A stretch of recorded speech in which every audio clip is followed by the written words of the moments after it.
Hi there, it's Kelly and welcome back to my channel. Today I am going to show you how to make your very own alcohol spray using household items that you probably already have. So you're going to need alcohol, a Sharpie marker, any color, an eyedropper, a needle to hold the ink tube from the marker, a spray bottle, and a pair of pliers. You're also going to need a container to put your alcohol into so that you can grab it with the dropper easier. Open your spray bottle, make sure that it's ready to go. Removing the color part of the Sharpie mark, you have to wiggle it back and forth or just bend it down until it breaks and then pull out the ink tube. Also, you're going to need to remove the nib. Next, you're going to use the pliers to hold the ink tube so that you're able to put the needle through the side so that the ink tube doesn't fall all the way into your spray bottle. You don't want the ink tube sitting at the bottom. You want to make sure that it's a little off of the bottom, about an inch or so you can see when the ink starts coming out. For this next part, it does take a little bit of patience. You're going to fill the eyedropper with alcohol and then place drops one at a time at the top of the ink tube. And after about 5, maybe 6 drops, you're going to start seeing like an ombre effect down the tube, and you should start seeing the drops of ink come out of the bottom. For best results, add 2 or 3 dropperfuls of alcohol down in the bottle prior to adding the alcohol drops to the ink tube.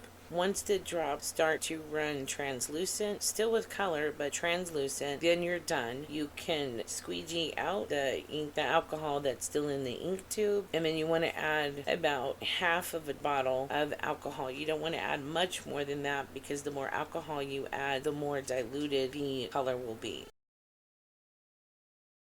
Here you see where I took the ink tube out of the bottle and I squeezed it onto a scrap piece of paper, and you can see that it's light in color. To me, this was good enough. So now you're going to take and fill your bottle about half of the way and swirl it around. Make sure to add the alcohol at the bottom when you first start pulling the color from the tube. It does not have to be a lot, just enough so that the alcohol doesn't evaporate as you are going through the process.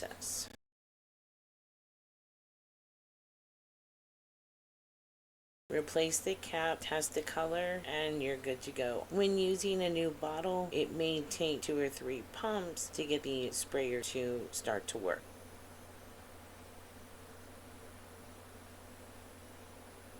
Then I'm going to repeat the process using a red Sharpie marker.